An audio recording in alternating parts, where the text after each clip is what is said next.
চিত্ত ও ইন্দ্রিয় সংযত, যিনি কোনো প্রকার দান উপহার আদি গ্রহণ করেন না অর্থাৎ অপরিগ্রহ করেন, এতাদৃশ ব্যক্তি শরীর পালন পোষণের জন্য যে কর্ম করবেন তাতে তার বন্ধনের কোনো কারণ হবে না।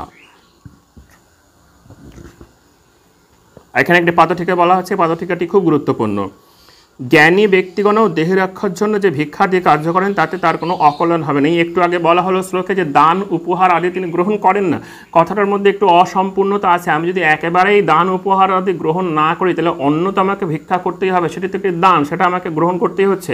বলা হচ্ছে তাতে কোনো দোষণ নেই, জ্ঞানী ব্যক্তিগণ দেহ রক্ষার জন্য যে ভিক্ষাদি কার্য করেন তাতে তার কোনো অকল্যাণ হবে না, সেটা তার পক্ষে কোনো দোষের নয়। দেহ রক্ষার জন্য আমার মাথার উপরে ফ্যানও চলছে, দেহ রক্ষার জন্যে আমার কম্বলও দরকার হয়, দেহ রক্ষার জন্য আমাকে রান্না করতে হয় বা ভিক্ষান্ন গ্রহণ করতে হয়, তাতে তাদের বা জ্ঞানী ব্যক্তির কোনো অকল্যাণ হয় না, কারণ তাদের সকল প্রচেষ্টার উদ্দেশ্য ঈশ্বর প্রাপ্তি। কারণ এই সকল প্রচার বা প্রচেষ্টার উদ্দেশ্য হচ্ছে ঈশ্বর প্রাপ্তি।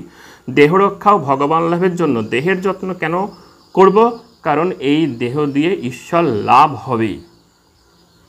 শরীরম অধ্যম খলু ধর্ম সাধনম, সংস্কৃতে একটা কথা আছে, নাকি এই দেহ দিয়ে ঈশ্বর লাভ হবে। তাদের অন্য কোনো কামনা নেই, তারা অন্য কোনো কামনা করেন না, তারা অন্য কোনো কামনা করেন না, অর্থাৎ ঈশ্বর বই তারা অন্য কোনো কামনা করেন না। যেহেতু ঈশ্বর লাভের জন্য এই শরীরটি দরকার আর শরীর ধারণের জন্য অন্ন বাসস্থান সবই দরকার হয়, সেইটুকু তারা গ্রহণ করেন, তার প্রয়োজনের অতিরিক্ত তারা গ্রহণ করেন না, এবং ওইটুকু গ্রহণ তাদের পক্ষে অকল্যাণকর হবে না।